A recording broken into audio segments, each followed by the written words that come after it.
Welcome to 10,000 Women, 10,000 Stages. Empowering women like you to amplify your voice, your message, your movement. We believe that if 10,000 new women stepped into high-level leadership platforms, we can transform the industries across the planet. 10,000 Women, 10,000 Stages. And now your host, Narissa Street. Wait. So say that again. You what? So we as a sewing group have stumbled upon white supremacy in this free sewing world, in the free sewing pattern world. It's everywhere.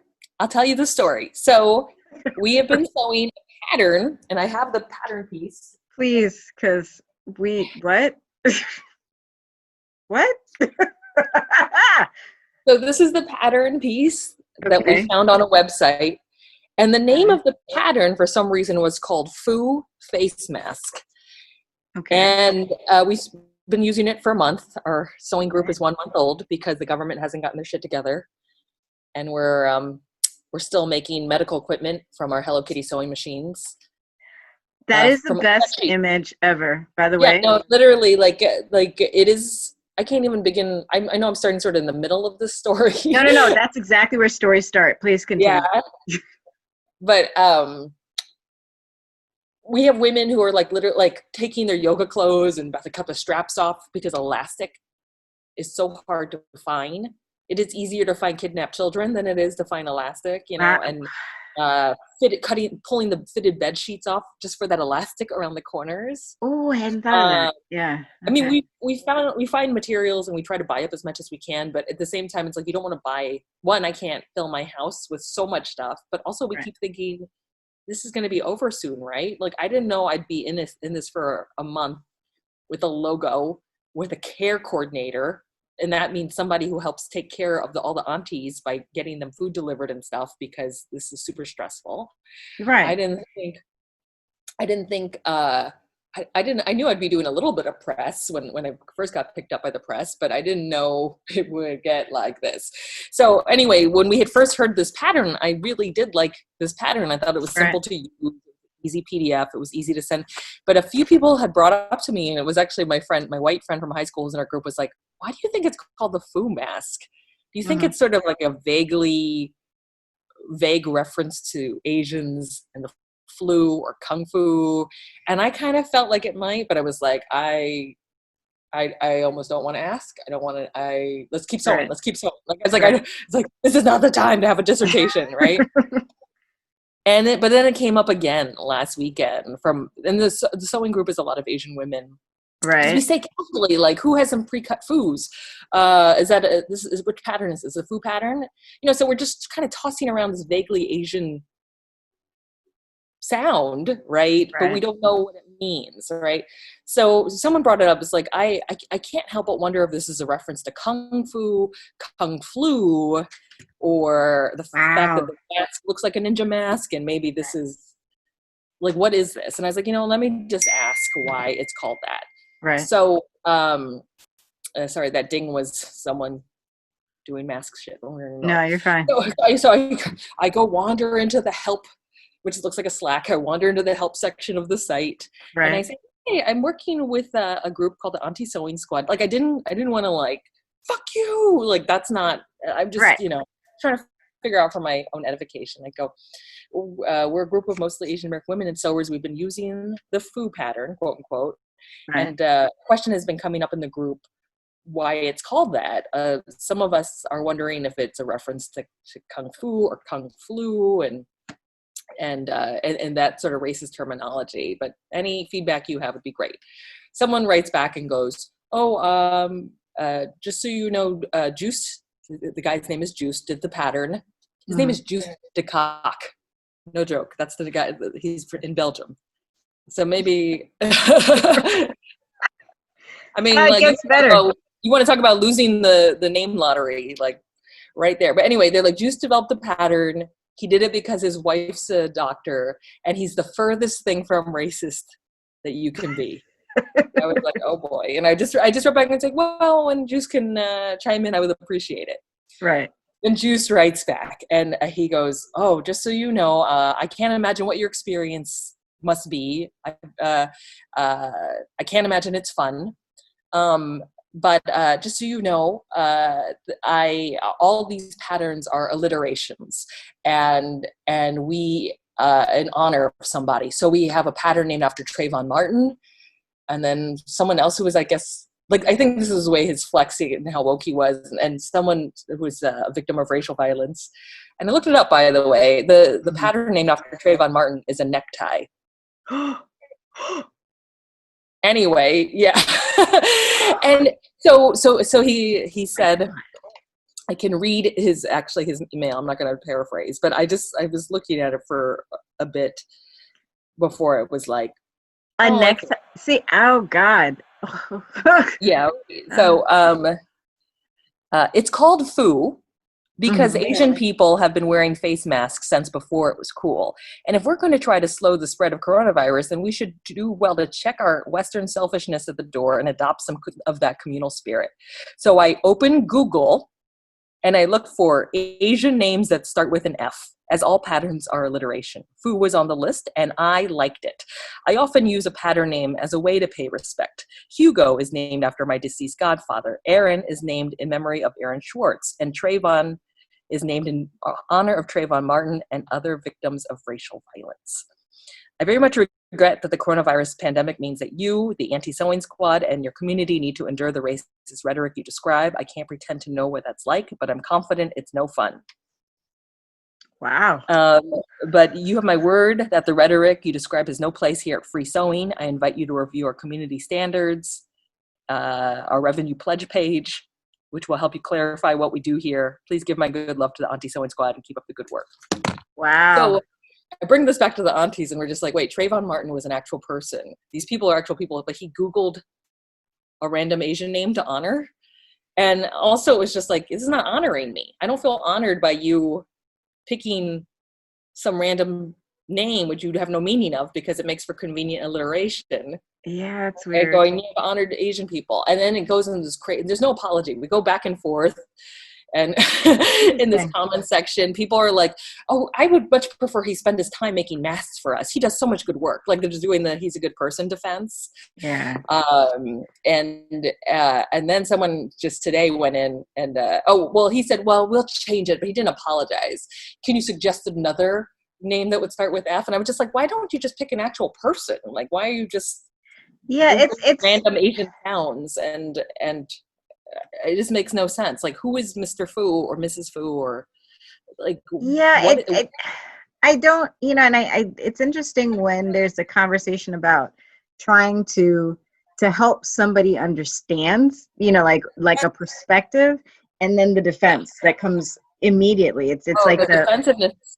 So textbook. And today some guy chimed in and said that he had an Asian wife, traveled to Africa, has a multicultural family, and if we don't like the name of the pattern, then just deal with it. And then the same pattern maker goes, thank you, with this emoji. And I'm just like this is so counter. Like, you can keep insisting that this is a anti-racist space, but you seem to, and then he told us we are the intolerant ones, right? So It's like, but this is the issue that I'm living with right now. It's like, I'm the face of the virus.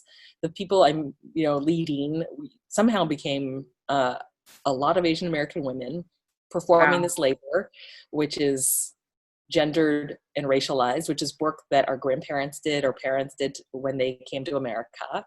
We're doing it for free. Wow. We're doing it under a lot of stress. We're doing it because we are patriotic and we do care about other people. And there's sometimes people, for the most part, have been super grateful for our labor, but there are these moments where it's just like these little blind spots of like, oh, well, we're not racist here, so this can't be racist.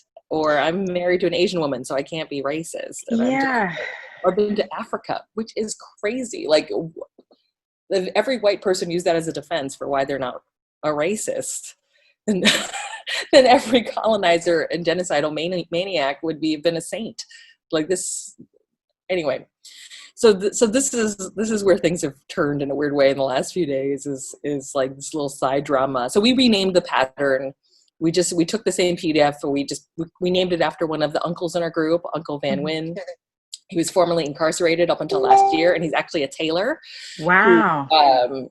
His family learned to sew. And so when he approached me, because we hang out in this group called API Rise, which is formerly incarcerated Asian Americans and their supporters. And when he was like, I want to help you with this project, I was like, oh, you want to cut? He's like, I can sew. And I was like, what? Men who can, like, for me, like, what? Men? Yeah. They are like a double rainbow, it's like a unicorn to find a man who can sew. And so he was like, I don't really like this foo pattern, which is now we call the Uncle Van pattern. So he'd actually modified it. So I just to move on, where I was like, we're calling it the Uncle Van pattern, and it moved very quickly. Everyone was like, okay. But this is the kind of shit that, like, these little things that people are, they won't listen. They refuse to believe that they're not racist. And I think the thing that's and one of the reasons that you're such an amazing person, and why I wanted to connect with you and just hear your voice on this and just on everything that's going on, is because despite that, you just like have this hilarious sense of humor around it. and then you're exhausting. But I can imagine it's exhausting. So like, how do you balance both the, hilarious sense of humor that you have around it, and then the fact that it is really exhausting what you're doing, and just having the fact that, okay, most people would have engaged with the person, would have gotten like, oh, what's this, blah, blah, blah. And then we all know, as soon as he's like, I'm not racist, like the one side of your face starts to collapse. And you just like weird logic, the associative logic of like, oh, he's so not racist. And then you're supposed to just sit with that and go, but. Most of us would have been like, click off and move. But you're like, here's a moment, here's a teachable moment. So like, how do you find the energy? But I was like, this is not an example. Like, he's trying to have the last word. He still is. He's like, and he's so patronizing the entire time. He's like, well, now that I have Kristina's blessing, like, I was just like, just pick any word with the F. Don't make me do this work for you. I was like, here's a link to words with F, because he's obsessed with Trayvon Ty, like it has to be alliterative, right? And I'm just like, I'm not going to find you an F word. Like, look, pick any of these F words. So foo is in like foo face mask. Is that what it is? Yeah. So Trayvon Ty. Foo face mask. Yeah. So I was like, well, how is foo and mask? Face mask, yeah. So, but I don't, had he done his research, he would have realized, like, it's not helping. Yeah. Like, it's not honoring anybody. Yeah. And I don't think you should be naming a necktie after Trayvon Martin either. Yeah. Like, if we can. But so, like, well, how do you, so still the question is, okay, how do you find the energy? Where do you find the energy to like engage? Like the rest of us would have been like, all right, he's an idiot, and clicked off, and you went in there. Where do you find that energy? I think, well, we're a month in. Like, I kind of had a bad feeling about it from the get-go. Mm-hmm. I was like, this is a really weird name for a mask. And I don't like how we have to keep casually using this word sound foo with each other as we were like passing cut pieces and stuff. But I honestly avoided it because I didn't want to get into this hair up the neck phase that I'm in now, right, where I'm educating an idiot and having to listen about every Black person that's ever been in their life. And that's why they're right and I'm wrong, and but I think because it kept coming up, I was like, here we go. But also it was sort of like this weird gang fight in a schoolyard, but on a message board for crafting, right. Where all the aunties went in one by one and were like, stop deflecting. This is just like you. Be gracious. Wow. And then we come back to the Facebook group like, all right, we're going to change the name ourselves, but I mean, that's also what it took was, right. And it made me just like really love the group that much more, because without without being part of our mission necessarily, I feel that our group does care about these things. I think the misunderstanding on them is they think that we spend all our time fighting people, and we don't. Like, we would rather just be working on masks, but this is clearly so offensive. And if this is part of the language that we use as we talk to each other, we don't want to use this equivalent to like ching chong. That's a Chinese sound. Like foo, that's a Chinese name. Yeah. We don't want to use that. So I don't know. I mean, the humor is also, this whole situation is just fucking ridiculous. And like, I should not, as a performance artist, be making medical equipment on my sewing machine. What made you do it?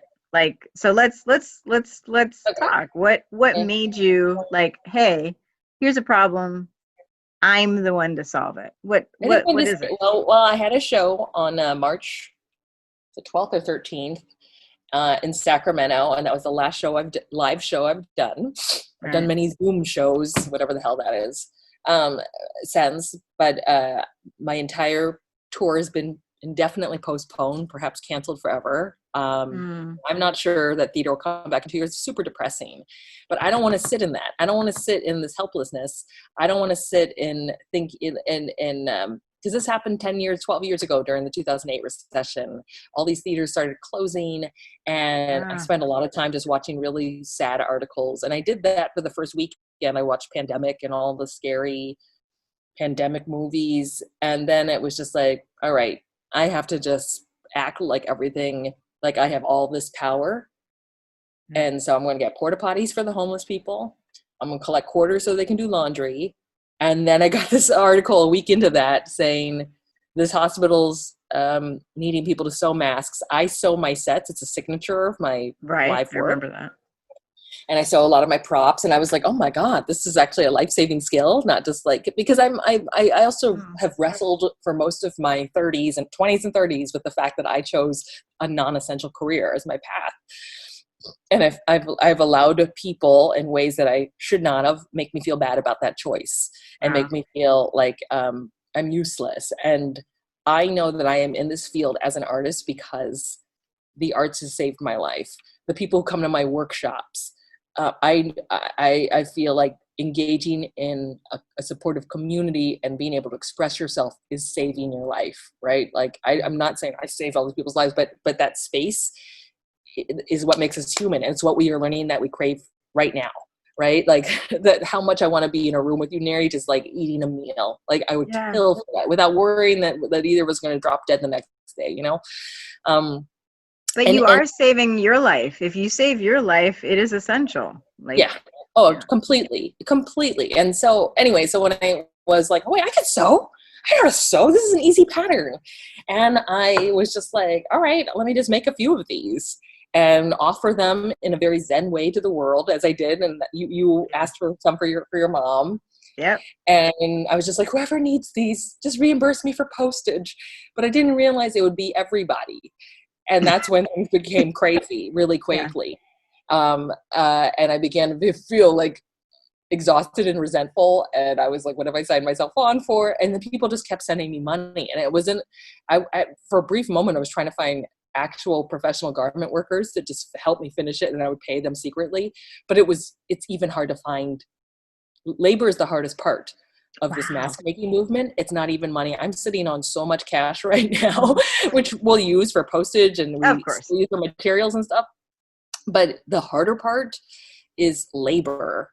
And I think like this has shown me so much. Like we have learned in this process who really keeps this country going. It is the low wage workers. It's the labor. It's the laborers. It's the anonymous garment workers who are working per piece. And this is all work we'd outsourced to China and Mexico, right, into other countries. Right. And so when it finally, I realized there's no fucking supply chain. So all these N95s were delivered to a hospital in LA, and I'm not allowed to say the name of the hospital because even though it's clear that it could be any hospital in America, they have to be careful about their PR for whatever dumb reason. They were delivered N95s from the federal government. The masks, the elastic was broken. They were like old 95s. So the doctors were like tying tourniquet ties around their face to keep these masks on. And it took a doctor from that hospital asking like a relative who reached out to a volunteer I've been working with, who reached out to me saying, do you have 1/4-inch elastic? And I had just found the one store in the garment district, and I sent my friend who lives near there to like, and it is like death defying to send people out to go shopping.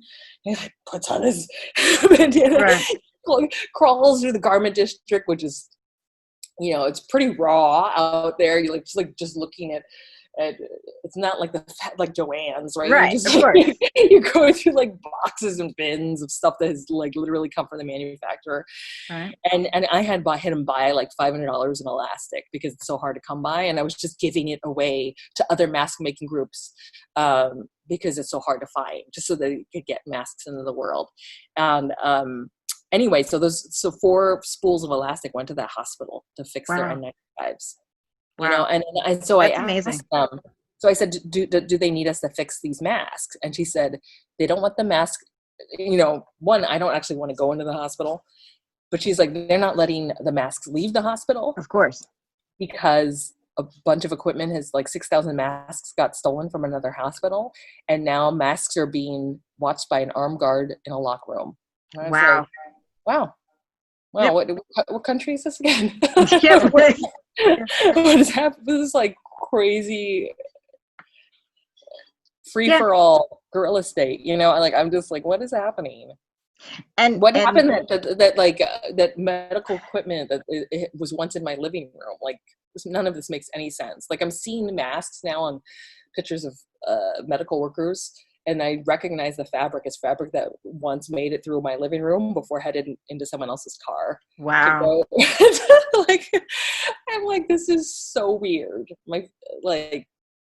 So, I mean, it's hard to step away. I was the first, I want to say it's still exhausting, but the first 3 weeks were like the worst. Like, I just was so tired, and I was trying to, you know, I basically started this group 4 days after I started sewing on my own because I needed help with, I didn't want to join another mask making group because they seem really big, and I needed help with my requests. So I was like, well, this will be a way I can try to just like, and then I ended up like switching to management and having to supply everybody with stuff, because these are people working in isolation. Joann's, which I have so many issues with right now, and I can go into that later if you want, like fabric stores are closed. So it's really difficult to get materials to people. USPS is slowed down. Right. But it's like the craziest thing trying to run a factory of people you can't see, you can't touch. Right. Like, it was becoming kind of dangerous because people were just pulling up in front of my house, and then I'd like come down with fabric, load in the back seat, run away, wash my hands, you know, like that's, right. and they would take it home and sew. But yeah, this has become so crazy. I think also, I feel like this whole process has me witnessing, I kind of compare it to like painting a wall, except the wall is not a flat wall. The wall is America, and there's like big holes in the wall. Some of it's uneven and bumpy. And on the first like coat of paint, you get all the stuff that you can kind of see, like all the institutions, the hospitals, you get those.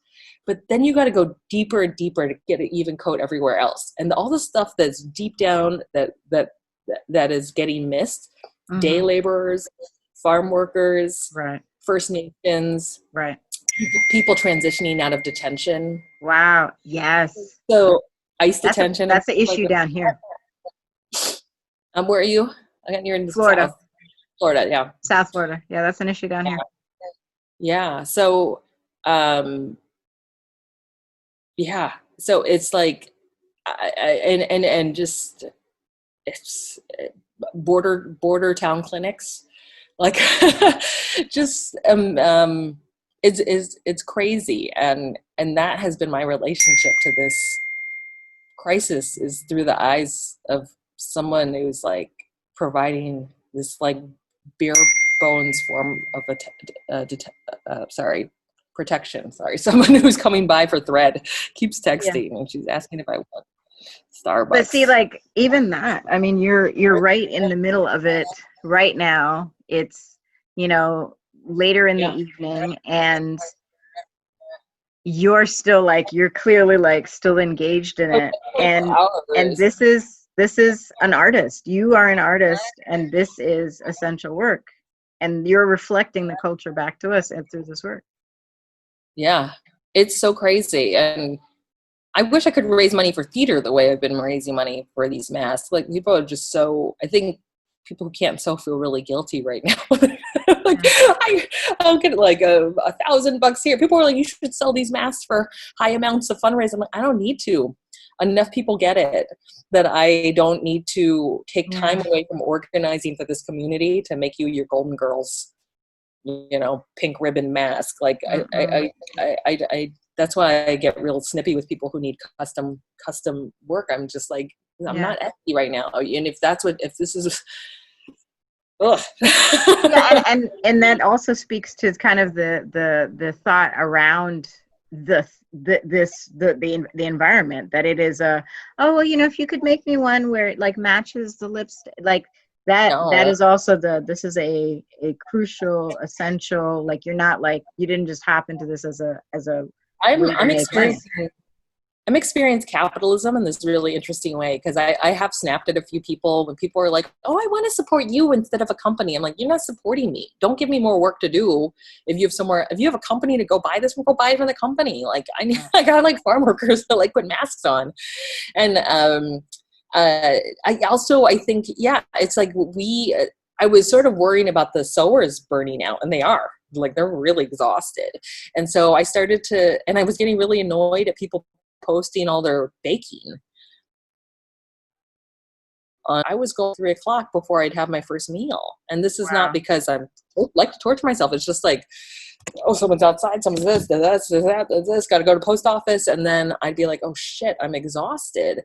And so people began to send me meals, like so many offers of meals. I began to direct them to other sewers. And that's when we began to build in this care element now we have a separate fund just to do nice things for the people who sew. So my friend Gail Issa, who is my former presenter, GAYLEISA, is her Venmo account has become the quote unquote pizza fund or care fund. I saw that, which is great. It's so meaningful, because when the first meal came by that someone ordered for me, it was like, it felt like such a treat. Yeah, I had food in the fridge. Yeah, I could order my own pizza, but it felt really wonderful that someone was like, you're being accountable to the community, so I'm going to be accountable to you sitting down and eating right now, right? And it's really, a lot of us were empaths. One of the women in our group, we had a Zoom stitch and bitch, and we asked everyone why they're sewing, and her son was in the hospital 1.5 years ago. Oh, wow. And is better now, but she's doing it because as a way to like pay back to all those nurses and doctors. Wow. And she's sewing thousands. She got a serger now, and she just sews like a machine. And we're often like, we gotta slow her down. We love how fast she is, but it is very, in a way, it's soothing, because it feels like the only thing we can do that's necessary. But there are many moments where if someone frames a question the wrong way, or comes into our group going, we need 100 masks for homeless people now, like, and they're not part of the group, and just think that we can shit it out, then we get real angry, because it's like, this is so hard. I just finished 100 masks for Skid Row, and I had help. I had help cutting, and my neck hurts. And I'm like, this is like, and then it makes me go, do you think that because you never get to see the person who makes your mask, that this is just easy? Like, but this is again, the supply chain you're talking about, the low wage labor, the experience that you have where people are just like, barking orders. This is really an experience of labor, just in general, just globally labor, and the fact that so much of this disease is revealing things everywhere.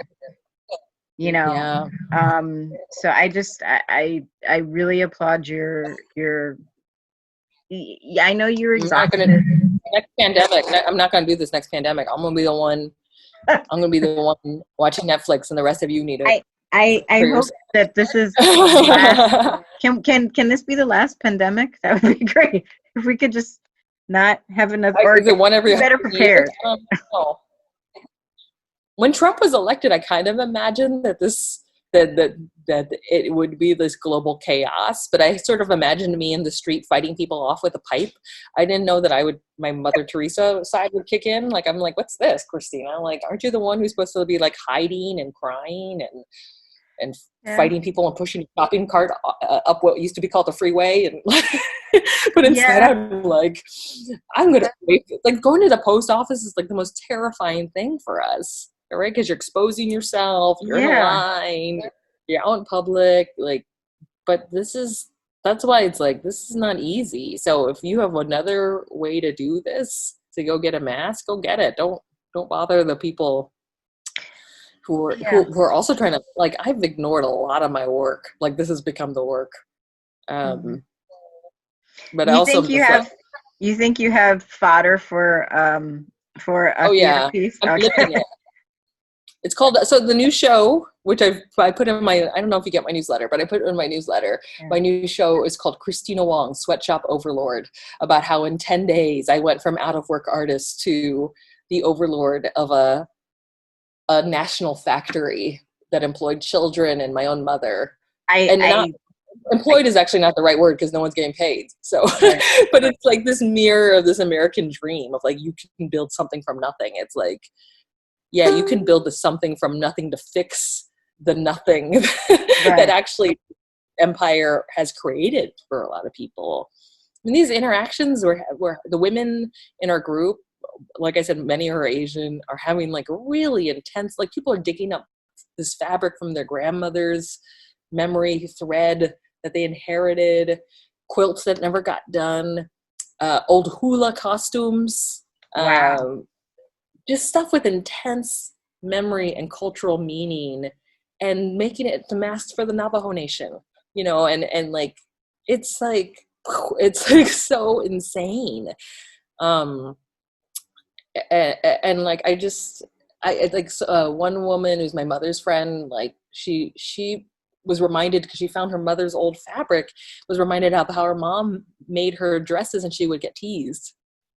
Wow. For these dresses, you know, and I'm just like, this is crazy. And like others who had mothers in the garment trade were like, wow, as I was cutting these threads, I was reminded of this. And I'm just like I couldn't even have dreamed of making a piece like this. Like in the art world, I would have made a sewing circle, and we would have gathered at the museum, and we would have like sort of put ourselves through the action of this. But this is like very organically become like such an interesting way to create community. And I think we've really found a lot of love and generosity with each other. Like a lot of people are like panicked and scared. I'm like, I'm just tired. Like, if you're scared and panicked, come join me. Like, do something. Like, I can't help you clutch your pearls right now. And if you're bored, then really come join me. Unless you are mourning the loss of somebody, or you're in a position where you are scrambling to get work that you need to go do that. But if you're sitting around bored, like, fuck you. Like, come help me. Like, this is crazy. This is your moment to do very like simple tasks. Like, I have volunteers who volunteer to go to sit in the post office line with me for me, and it's like the greatest gift of the day, because that's one less racing out the house I need to worry about. I wonder how you feel, what will remain from this. I'm wondering. I mean, when you know, this starts to, I wouldn't say normalize, but when it starts to even out, and we do start to get the masks we're supposed to be getting, and then what do you think will remain from Auntie Sewing Circle? Friendships. So like, I don't even know what some of these folks do for money beyond this. And I feel such a, like, and I think because I've met them in this way, it's not like these relationships that are hinged on, oh, this could be a grantor I get one day, or this could be an audience member at my show, or, you know, I have so much absolute respect for everybody who has stepped up to sew and do this work. And not that I only respected people for what they did before, but it's really making me consider who I really respect on this planet, and that is the laborers and the workers. And I always did, but now I really get it. And but definitely friendships. Our goal is to become obsolete. Like I like some mass groups are like, well, if we're doing this for 6 months. I'm like, 6 months. Like if the government cannot fucking get it together to get some masks from a factory here in 6 months, like they're gonna kill us. They're gonna kill us. So I'm not even exaggerating, because I've had one auntie who was a super auntie, which is our word for a leader, who's going to help us field the unhoused community requests. And she's like, my doctor told me I have to step down and rest. And I get it. And then I had another person who was coordinating, and she's like, I had a complete mental health breakdown last week. And this is why we built this care element in, because we're, it's not like we aren't the same people that would be freaking out too. We just decided to do something, but we're not invincible. We're not like, we didn't go to some special Tony Robbins seminar that made us like walk on fire. Like we're just doing this because we're compelled to do it. And it's a good distraction at moments. And then other times we're just like for me, I had a moment when I have several accounts, so don't worry that but I had account just for work expenses that I usually pay myself out of, and I had overdrawn it. And I was like, what am I doing? Like I I think I'm this person that's like, then some checks came in and it's a little bit better, but I was like, I can't sit here pretending I'm invincible or immune to how this has affected me, and that I'm somehow the noble one that could help the poor. Like I am the poor right now. What am I doing? So this just, so what remains is these, I think I'm having a genuine understanding of what real generosity and selflessness can look like, and how to build a community based on that. So I have so much respect for my fellow aunties and uncles and non-binary volunteers that have stepped up more than I ever would have ever before. And everyone else, I'm kind of like, the ones on the sidelines who are complaining about being bored, I can't say they're on the top of my respect list, but maybe they're just working shit out that they need to do. But I'm,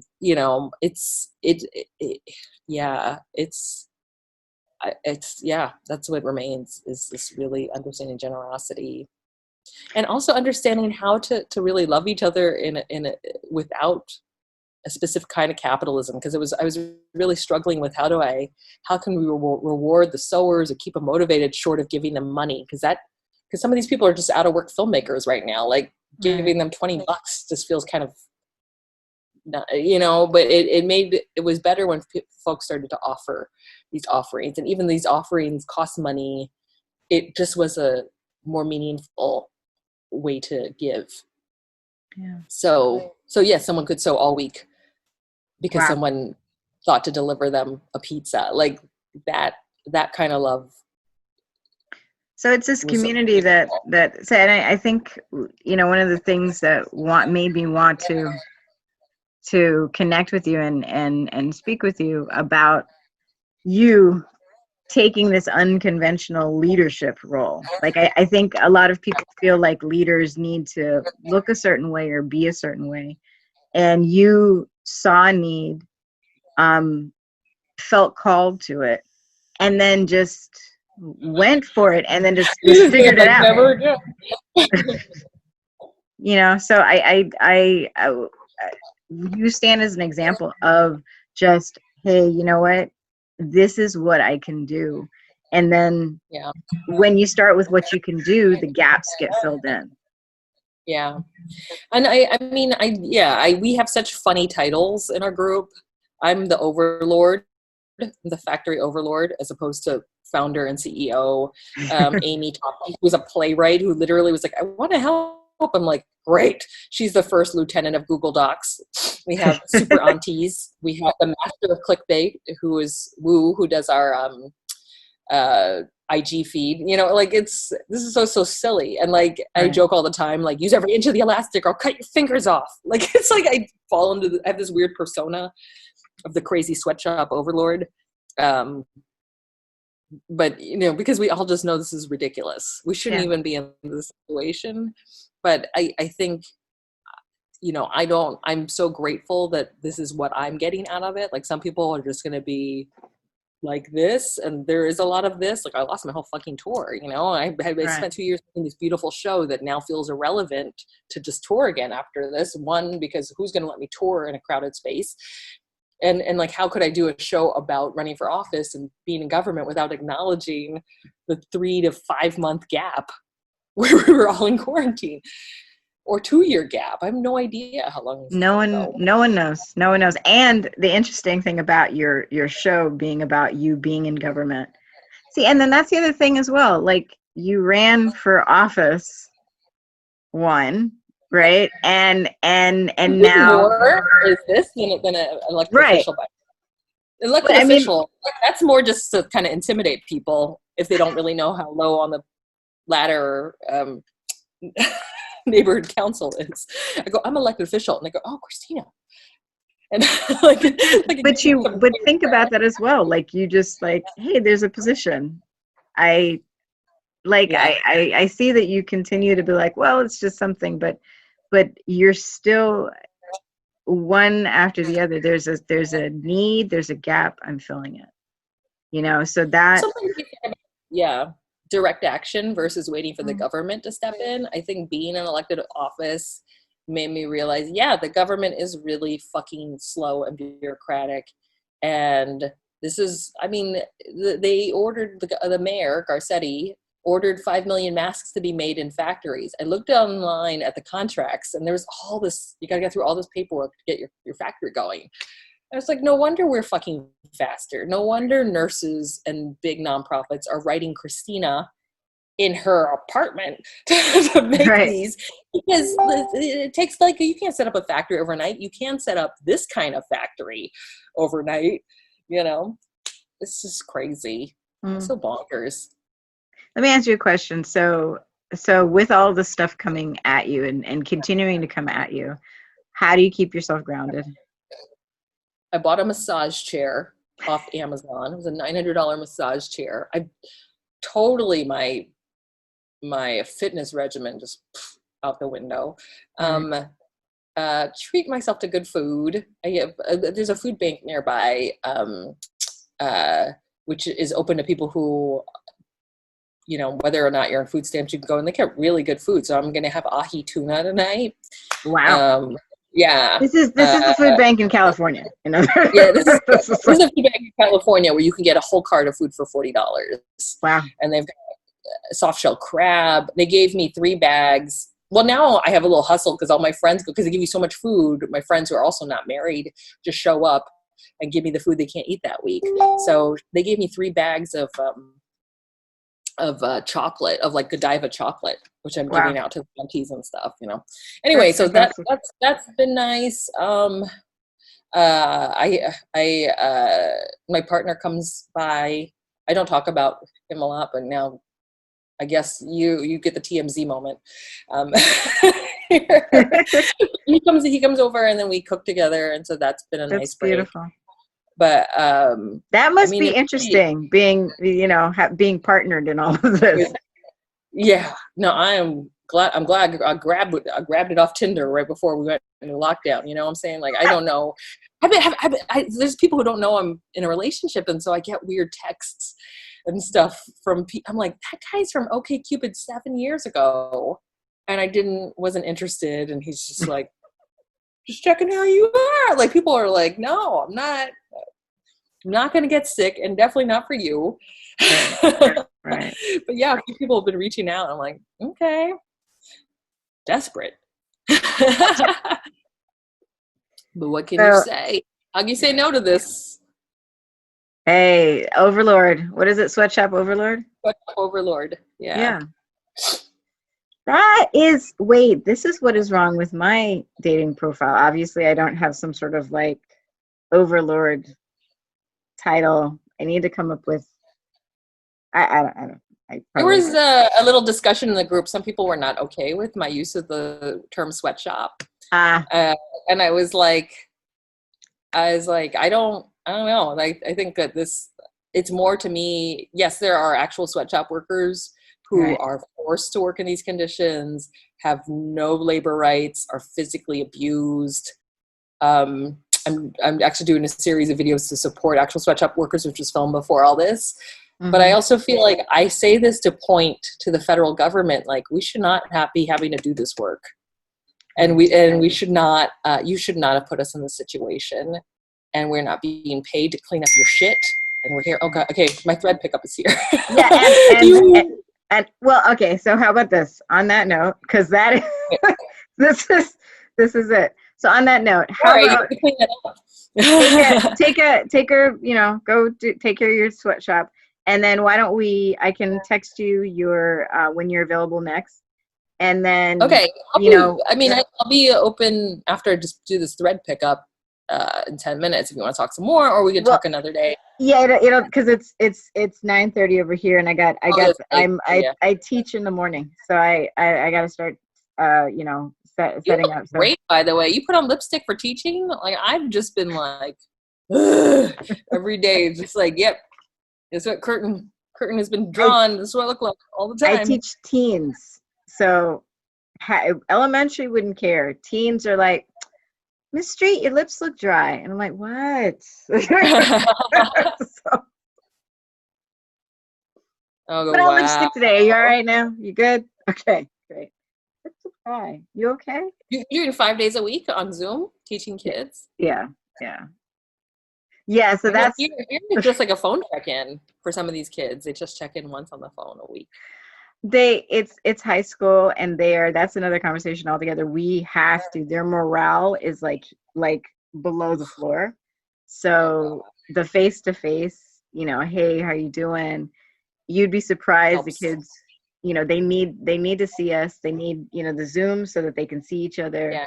They don't feel normal. They feel like, you know, and they feel no power. I have to do a graduation speech for BU. I got to do that for them soon. Oh, please do. But please. In fact, I'm going to start reaching out to my colleagues and have them ask them to do those kinds of things for us, because it really is that's another conversation. But thread pickup, and we can text and figure it out. But thank you so much for your time today. And just I've missed you. Good to see you. It's good to see you too. All right. So take care of yourself, and we'll reconnect. Okay. Okay. Cool. Bye. Bye. Thank you for tuning in to 10,000 Women, 10,000 Stages. Share this episode with someone who needs it. Find us at 10,000women10,000stages.com.